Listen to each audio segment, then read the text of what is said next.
Hello, my name is Bianca. I'm 32 years old and I spend most of my life staring at a laptop screen. I'm a senior software developer at a large tech company. It sounds impressive, but in reality, it's just endless lines of code, reports, meetings, and deadlines that compress the days into dense lumps of fatigue. Fortunately, I work from home. My small office is the only space where I feel like the master of my own life. The truth is, there's a downside to this. For my family, working from home means always at home. And if I'm home, it means I can do everything. Look after the kids, receive deliveries, cook soup, cover for my sister. My parents are retired, and I have an older sister, Nicole. She's 37. 2 years ago, she got divorced, and since then, her life has been a whirlwind where her 3 children and attempts to build a new personal life clash, like waves against rocks. Alex is the eldest, a 9-year-old boy with a serious gaze and patience beyond his years. Emma, a 7-year-old, restless, as if the wind has taken up residence in her braids. Tyler is 6. He asks questions all the time, and if one of us doesn't answer. After the divorce, Nicole decided it was time to get back into the dating world. I understood. She wanted to feel like a woman again, not just a mother. But 3 young children aren't the kind of baggage you easily take into a new romance. So began the temporary visits to my place. At first, it all seemed innocent. "Bianca, could you watch the kids for a couple of hours tonight?" Of course I could. 2 hours turned into 4, then a whole day, then into a habit. Now, I'm not just an aunt. I'm practically a second parent. Alex helps as much as he can. He already understands when I'm on a video call with colleagues and quietly leads the younger ones into another room. Sometimes I look at him and think, this boy is growing up faster than he should. Without him, I would have lost my mind long ago. But even his help doesn't save me from exhaustion. Working full-time and simultaneously caring for 3 children is like trying to hold sand in your hands. No matter how tightly you squeeze, it still slips through your fingers. Nicole lives in a rented apartment and receives alimony. Decent alimony, I must admit. She works at some marketing firm about 20 hours a week, no more. She has her own rhythm: morning yoga, meetings, dates, evening phone calls in a hushed voice. And I'm the one who enables her to live in this rhythm. I help with money, as do our parents. They try, but you can't do much on a pension. My day starts at 6 in the morning. Coffee. Strong. Almost bitter. And the first few hours of silence while the children sleep are my personal paradise. Then at 7, Nicole drops the kids off. "You're home anyway," she says, leaving them on the doorstep with a guilty smile. After that, the rat race begins. Breakfast, clean t-shirts, shoelaces, school backpacks, the school run. Then I return, open the laptop, try to write code before the house fills with the echo of children's voices. After school, homework. I sit with them. Alex solving fractions, Emma reading aloud, Tyler shaping letters in his notebook. Then dinner, bath time, a bedtime story, and silence, in which I become a developer again. My workday starts when normal people go to bed. I often fall asleep on the keyboard, and in the morning I find the imprint of keys on my cheek. I've missed deadlines several times already, and management is starting to look at me sideways. But the worst part is that Nicole acts as if this is all normal. Not a single attempt to ask, "Bianca, isn't it hard for you?" Last Wednesday, a day like any other until the phone rang. "Bianca, you have to come to Mom and Dad's for dinner on Saturday," Nicole said. "Did something happen?" "I have an important announcement. The whole family needs to be there." "Can't you tell me now?" "No, it has to be in person. Trust me, you'll be interested." I didn't know what to expect. Maybe she'd finally met someone serious. Maybe someone who would take part of her life onto his shoulders, freeing up at least a little of mine. On Saturday, around 5 in the evening, I arrived at my parents' house. Nicole's car was in the driveway and another, unfamiliar one. A pang of premonition. Something between anxiety and hope. I entered the house and froze. In the living room sat Nicole, the children, and next to them, a man. Young, around 30, slightly tense, as if he still couldn't believe he was here. among strangers. "Bianca!" Nicole jumped up, hugged me, beaming. "I'm so glad you came. This is David." He stood up, shook my hand. "Nice to meet you. Nicole has told me a lot about you." "Likewise," I replied, though something completely different was on my mind. "And what exactly did she tell you?" My parents came out from the kitchen, kind smiles on their faces, but curiosity mixed with caution in their eyes. We sat down at the table. The children, to my surprise, sat quietly, didn't argue, didn't shout. That in itself was suspicious. In the middle of dinner, I couldn't take it anymore. "All right, Nicole," I said. "What's the important announcement?" She cleared her throat slightly, took David's hand. Her eyes shone like those of someone who had finally gotten what they wanted. A thick, viscous silence hung in the room. For about 5 seconds, the air seemed to freeze, like before a storm. Then Mom squealed with delight. Dad clapped his hands, and both rushed to Nicole, hugging, kissing, showering her with joyful words. David smiled, embarrassed but pleased, accepting congratulations as if everything happening was a scene he had prepared for in advance. I just sat there. Sat and tried to process what I'd heard. My sister, who can barely handle 3 children, works 20 hours a week, lives on alimony and empty promises, is going to have a 4th, and get married. It all sounded less like news and more like a verdict against common sense. "Congratulations," I finally forced out, feeling my voice betray me with a tremble. "Wow, that's great news. Thank you, Bianca," Nicole replied softly, and then, as if in passing, added, "But actually, that's not all." Her smile became overly calm, almost smug. I grew wary. "I need you to take care of the children," she said in an even voice, "for a few months, while I go through the pregnancy and then recover after the birth." I choked on my water. "What?" "Well, temporarily," she explained, as if it were some trivial matter. "So I can focus on my health, not worry, not get tired. And then, after the baby is born, I'll need a little time to adjust." "Nicole," I looked up, "are you out of your mind?" Her smile faded. "Excuse me? You want me to take care of your 3 children for months, on top of what I'm already doing?" "Bianca, there's nothing wrong with helping your family," she said with reproach. "Helping?" I lost my composure. "I'm already raising them, Nicole. I feed them, take them to school, help with homework, buy clothes, pay for their clubs. I'm stretched to my limit." Nicole's eyes filled with tears. "I can't believe you're so selfish.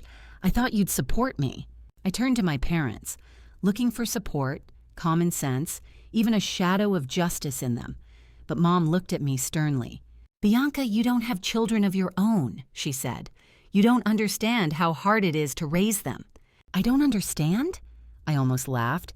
"For the past year, I've literally been living with your grandchildren, Mom." "That's different," my father interjected. "Nicole needs our support now." "What about mine?" I asked quietly. "My work, my life?" Mom shook her head. "If Nicole wants to have another child, she has the right to, and she should be able to do so without judgment from her family." "Without judgment, yes," I stood up sharply, "but apparently without my help either." I grabbed my purse, feeling the blood pulsing in my temples. Nicole was already crying, and my parents were shouting something after me. About duty, about family, about me betraying my own. I walked out, slammed the door, and only exhaled in the car. Anger, disappointment, fatigue, everything was mixed together. When I got home, my phone was literally exploding with messages. "Nicole, you're a terrible sister. How can you be so selfish?" "Mom, you should be ashamed, Bianca. Helping your family is your duty." "Dad, Nicole needs support, not criticism. You're in the wrong." I didn't reply to any of them. Let them cool off. Let them think for once about how absurd the request to dump 4 children on me is. I turned off my phone, and for the first time in many months, simply went to bed early, without anxious thoughts, without the ping of notifications, without the noise of children behind the wall. The next week passed as if in a dream, a quiet, steady rhythm. Me, work, coffee, music in the background. Nicole didn't call. My parents, neither. For the first time in a long while, I managed everything. I finished projects, wrote code without errors, returned to life. Even my boss noticed, praised me, said I deserved a bonus. I felt like myself again, not a shadow, not a nanny, but a person with her own path. But the happiness was short-lived. On Saturday morning, I was sleeping, enjoying the rare luxury of not setting an alarm, when there was a loud, insistent knock. I sleepily looked at the clock, 7 in the morning. My heart sank. Usually, only bad news knocks that early. I threw on a robe, went downstairs, and looked through the peephole. On the porch stood my 3 nieces and nephews, Alex, Emma, and Tyler, with suitcases. I opened the door, not believing my eyes. "What are you doing here?" I asked, panic creeping into my voice. They stood huddled together. Alex was holding Emma's hand, like a little adult. Tyler was clutching a teddy bear tightly to his chest. Their faces were pale, their eyes confused and tired. "Mom brought us here," Alex said quietly, looking down as if afraid I'd get angry. "She put the suitcases by the door and told us to wait 5 minutes, then knock. She said you'd take care of us." I felt a heat rush through my body as if my blood had boiled. My heart pounded loudly, throbbing in my temples. "She left you alone?" The words escaped on their own, sharp like shards of glass. "We weren't alone for long," Alex replied hastily, as if wanting to soften his mother's guilt. "But we didn't know what to do." I forced myself to breathe evenly. I ushered the children inside, sat them on the sofa, got juice from the fridge, poured cereal into bowls. They ate silently, with the obedient wariness of children too often caught in adult problems. When they finished, I dialed Nicole's number. The phone rang 10 times before she finally answered. "What?" she snapped irritably, not even saying hello. "Nicole, you left 3 children outside, alone, unsupervised." My voice trembled with anger. "Anything could have happened to them."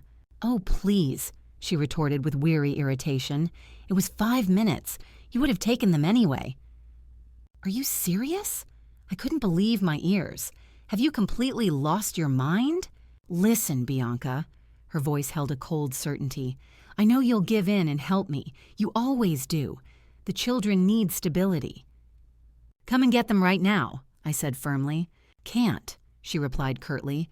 "David and I have plans today." And she hung up. I stood with the phone in my hand, not believing what had happened.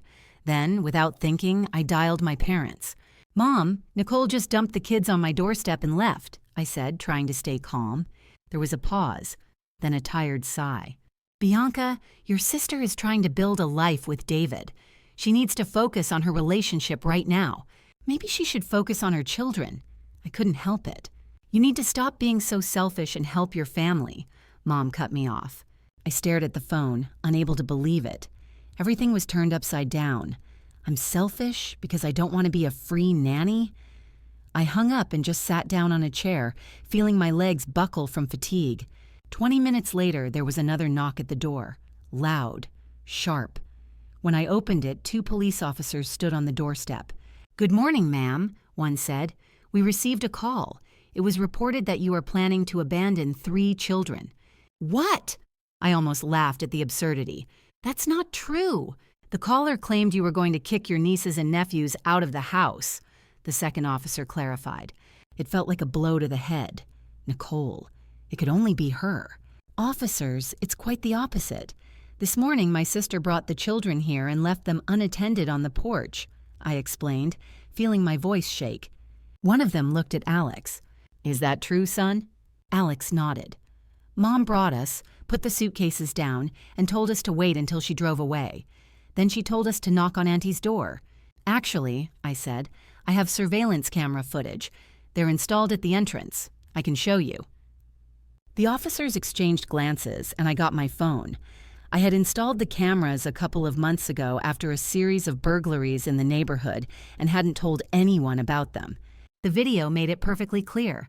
Nicole pulling out the suitcases, ordering the children to stand by the door, and driving away without a backward glance.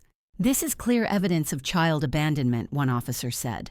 "I want to file a report," I said firmly, "and notify Child Protective Services." The police took statements from me and the children and took a copy of the recording. "For now, the children can stay with you," one of them explained. but CPS will open an investigation. The next day, a woman from CPS, Janet, came to see me. Calm, attentive, with a soft voice that held an undercurrent of steel. She spoke with me, then separately with each child. "As I understand, the children spend most of their time in your care?" she asked. "Unfortunately, yes," I replied. "Nicole often brings them to me when she needs to go out. I buy them clothes, pay for clubs, school things. She receives alimony, but I'm not sure where it goes." Janet took notes. "We will open a case and investigate how well Nicole is fulfilling her role as a mother." That evening, the door flew open with such a crash that the children flinched. Nicole stood on the threshold. "You called CPS on me?" she screamed. "Are you out of your mind? You'll get my children taken away." "You left them alone on the street, Nicole," I said quietly. "That's called abandonment." "Maybe that's what you want," she shouted, "for them to be taken from me. Maybe that would be better for them," burst out of me. Her face turned red, her eyes filled with tears. "I'm taking the children home right now." "No, you're not. The police and CPS made it clear the children stay with me while the investigation is ongoing." "You can't keep my children." "I'm not keeping them, Nicole. I didn't abandon them." She turned around and ran out of the house. Half an hour later, the phone rang. Mom. "Bianca!" she yelled. "You've ruined everything. Now Nicole's children might end up in foster care." "Actually, Mom," I replied calmly, "their father called me yesterday. CPS contacted him. He's filing for custody. He's tired of paying alimony to a woman who abandons her own children." Silence on the other end of the line. "He'll stop paying and take full custody," I added. "And honestly, that sounds like the best outcome for everyone." In response, only short beeps. Mom had hung up. I looked at the 3 children settled in my living room in front of the TV. Their faces showed a rare serenity. For the first time in a long while, they looked simply like children. Not anxious, not wary, not confused. Alex reached for the remote control with a calm ease. Emma was wrapped in a blanket and whispering something to Tyler, who was laughing with a quiet, content laugh. This simple moment, the coziness, the calm, the smell of vanilla from the kitchen, was worth everything. The children stayed with me for almost a month while the investigation by the Royal Service, CPS, proceeded and the court case went on. And strangely enough, that month became the most stable and peaceful time for them in recent years. There were no more anxious calls or sudden late-night visits when Nicole would drop them off under the pretext of needing a little break. We established a real routine. I worked in the mornings while they were at school, picked them up at 3, helped with homework, cooked dinner, and when they went to bed, I sat down to work, closing the laptop well after midnight. Over time, the house filled with a new rhythm. Quiet, measured, predictable. Alex began to smile more often. Emma didn't flinch at every phone ring. Tyler stopped waking up at night. They knew what to expect from the next day. They no longer had to guess whether Mom would show up in the evening or disappear for a week. Their father, James, called regularly, checking on them, on school, on me. He always spoke calmly, reservedly. But beneath that restraint, I sensed guilt.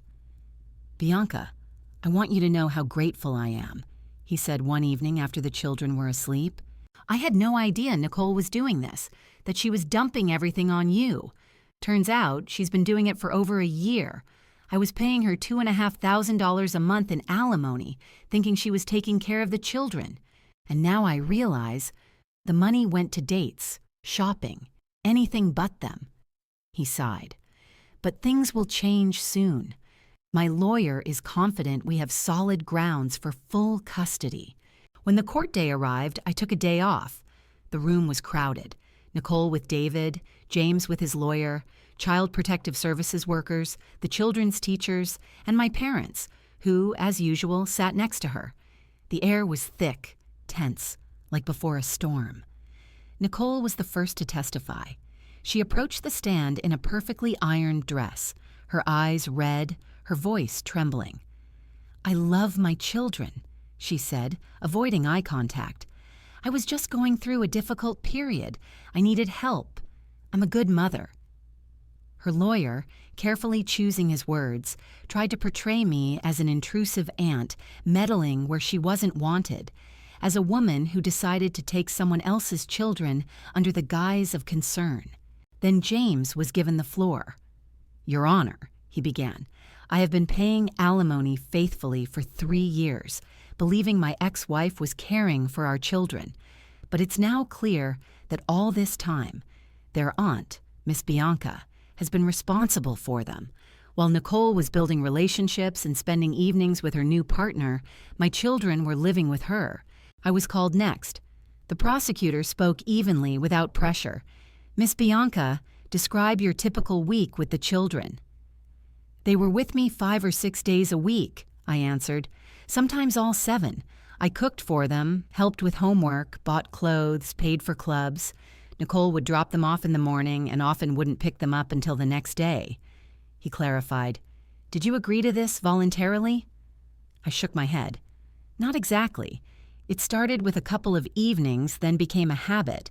Every time I tried to refuse, Nicole would accuse me of being heartless, and my parents of being selfish. So I just stopped arguing. And on the morning in question," I took a deep breath, "she left 3 children on my doorstep, telling them to wait 5 minutes before knocking. They were alone, completely alone. After me, the kindergarten teachers and school teachers testified. Mrs. Patterson, Alex's teacher, confirmed, 'In the school records, Bianca is listed as the contact person. She attended all parent-teacher meetings, called about every issue. In 3 years, I've seen the child's mother only twice.' Emma's teacher said the same. Bianca was present at all meetings, signed permission slips, picked Emma up when she was sick. Even Tyler's kindergarten teacher confirmed that I was the primary contact. When my parents testified, I barely listened. Mom, in a trembling voice, said, 'Nicole is a good mother. She's just having a hard time.' Dad added, 'She's trying to build a stable life with her new partner.' But when the prosecutor asked how often the children lived with me rather than with Nicole, they hesitated, exchanged glances, and couldn't answer. The most compelling evidence turned out to be the surveillance footage. The judge watched it silently, twice without blinking. On the screen, Nicole herded the children, placed the suitcases by the door, quickly looked around, and left. And 3 small figures stood huddled together in front of the closed door of my house. I saw the judge's jaw tighten, his expression flicker as he understood what had really happened. Then, as evidence, the prosecutor presented Nicole's text messages. Lines lit up on the projector screen, each one resonating with familiar irritation and pain. All those messages where she demanded I take the children for a couple of months because she needed to focus on her new relationship or allow herself some rest. The judge read them silently, his lips pressed into a thin line. The room was so quiet you could hear someone quietly rustling paper in the back row. The prosecutor said quietly but clearly, "The defendant essentially views the care of her own children as a task to be delegated, like a temporary contract, not a sacred duty." Nicole's lawyer tried to object, insisting that any family helps each other out, that a sister was just lending a shoulder in a difficult time. But the judge coldly interrupted him. There is a line between occasional help and a systematic abdication of responsibility, and here it has clearly been crossed. The hearings lasted 2 days. It seemed every new witness added another stone to the wall of facts that could not be ignored. When it was over, the judge retired to make his decision, and a tense, thick silence remained in the room. A week passed before we reconvened. It felt like that day would never come. And yet, when I entered the room, my heart was pounding as if I were on the edge of something final. The judge rose, looked at everyone present, and began to speak. His voice was calm, but every word sounded like the strike of a gavel. Based on the evidence presented, he ruled, full custody of the children was awarded to their father, James Mitchell. I saw Nicole cover her face with her hands. David put his arm around her shoulders, but she pulled away, unable to hold back her sobs. My parents, sitting nearby, looked shocked. Father lowered his eyes while Mother nervously clutched a handkerchief in her hands. James, on the contrary, just nodded slightly, looking at me. A brief, grateful look, full of relief and respect. The judge continued. The respondent systematically failed to provide adequate care for the children, relying on family members to fulfill her parental duties. The episode of leaving the children unattended indicates a troubling degree of irresponsibility. He added that alimony payments would cease, and from that day forward, the father would assume full financial responsibility. When the session ended, Nicole, without a word, ran out of the room, followed by my parents. James came over to me, shook my hand, and said quietly, "You saved them. Thank you." In that moment, for the first time in a long time, I felt not guilt, not fatigue, but something like peace. It was over. A few weeks later, James moved the children to his house. He showed me pictures. 3 cozy bedrooms, each decorated with love. Alex's room, with a foosball table and space posters. Emma's, a bookshelf and curtains with purple flowers. Tyler got a room with toy cars and a world map on the wall. The transition was surprisingly smooth. The children often called me in the evenings, sharing news about their new school, new friends. Alex said once, "Now I know where I'll be sleeping every night." His voice sounded light, as if an invisible weight had fallen from his shoulders. Nicole married David. The wedding was modest, almost secret. I didn't get an invitation, and that was probably for the best. A few months later, she gave birth to her 4th child. My parents didn't speak to me after the trial. They believed I had destroyed the family. But I knew I hadn't destroyed. I had saved. I saved 3 little people from endless instability, from a life in the shadow of others' decisions. Let them be angry.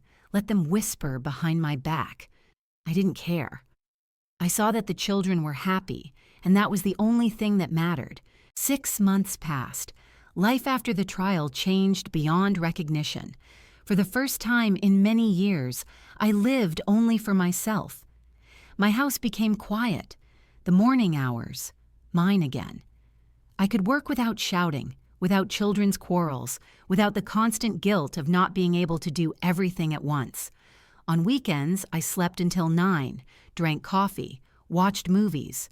My career, as if responding to this freedom, took off. Without endless distractions, I could focus, take on complex projects, prove to myself and others what I was truly capable of. A couple of months later, I was promoted to senior lead developer. My salary increased, but more importantly, I felt the excitement, the taste for my work again. We were developing an innovative application with elements of artificial intelligence, and for the first time in a long time, I woke up with the feeling that life was moving forward. I even started dating. At a tech conference, I met Ryan, an engineer, a bit absent-minded, but with intelligent, kind eyes. He listened to my story with genuine surprise. "Wait," he said, "you basically raised 3 children, not your own, while working in IT?" He shook his head. "That's incredible." I smirked. It was exhausting. Sometimes I don't understand how I endured it. He replied simply, "Probably because you're stronger than you think." He was right. I had lived for so long in a state of constant obligation that I had forgotten what a normal life looked like, when you choose rather than pay for others' decisions. Now everything had changed. The children were thriving. James enrolled them in good schools, and I barely recognized them in the photos. Alex turned out to be a math whiz, participating in Olympiads and bringing home certificates. Emma joined the school choir. I could hear her ringing voice even over video. Tyler played on a baseball team, proudly showing off his trophies when he came to visit. They visited me every other weekend, and now these meetings brought joy, not fatigue. We went to the movies, had board game nights, baked cookies, laughed. Once, when we were sitting in the park with ice cream, Alex looked at me and asked, "Aunt Bianca, are you happy now? You look different. You're not tired anymore." "I'm happier," I replied quietly, smiling at Alex. "Do you like living with your dad?" "Of course," Emma chimed in, bouncing on the bench. "Dad cooks dinner every night and helps us with homework, and we don't have to worry about where we'll sleep anymore." Her words sounded so simple, but behind that childlike innocence lay everything I had gone through, months of doubt, sleepless nights, and disappointments. In that moment, I understood finally The changes, however painful, had been necessary. This new life, where every day had its own order and meaning, had become the quiet harbor they had long dreamed of. Nicole, on the other hand, was not having the best of times. Rumors from mutual relatives suggested her marriage to David was cracking.